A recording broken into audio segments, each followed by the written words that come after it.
عليكم، مرحبا بكم في وصفات كويزين ميلودا. اليوم ان شاء الله سأقدم لكم وصفة لعلاج السعال الحاد وطرد البلغم للصغار والكبار والحوامل والمرضع في أول استعمال بإذن الله. طبعا أغلب الناس في هذا الفصل، فصل الشتاء، يعانون من هذا المشكل، وأفضل الطرق لعلاج هذا المشكل هي الوصفات الطبيعية لأنها آمنة بخلاف الأدوية والمضادات الحيوية التي تقتل مناعة الجسم. والآن بإذن الله سنمر إلى الوصفة كما تلاحظون لدينا البرتقال. سنأخذ البرتقال لأن البرتقال له فعالية كبيرة لعلاج السعال ومن خصائصه فيتامين سي. وكذلك سنحتاج الزنجبيل الطازج لأنه له فوائد كثيرة لعلاج كثير من الأمراض لاحتوائه على العديد من الفوائد لإزالة ألم الحلق وأيضا السعال الجاف. وأخيرا سنحتاج إلى العسل، عسل النحل طبيعي، كما نعلم أنه له فوائد عديدة التي لا تعد ولا تحصى.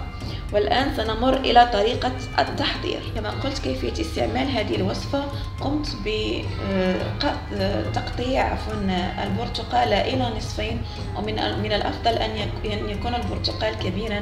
لدي أنا هنا برتقال صغير، وقمت بتقطيع الزنجبيل إلى أطراف صغيرة.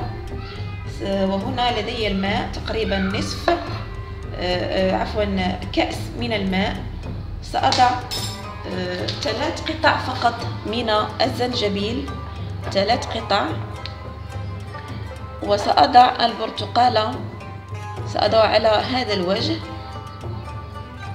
على هذا الشكل، وسأضعها على نار هادئة حتى تنضج تماما.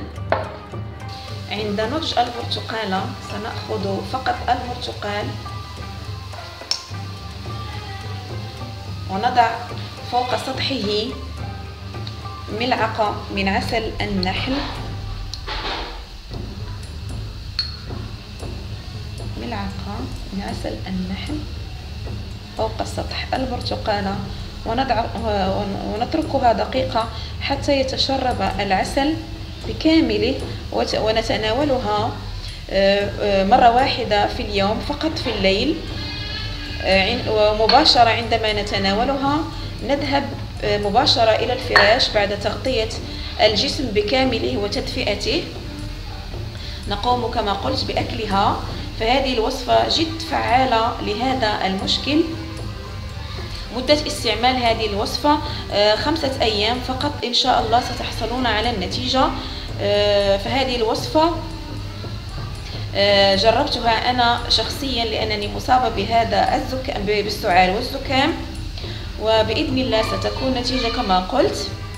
أتمنى أن أكون قد أفدتكم، وأقول لكم لا تنسوا وضع لايك والاشتراك في القناة. والسلام عليكم، إلى وصفة جديدة إن شاء الله.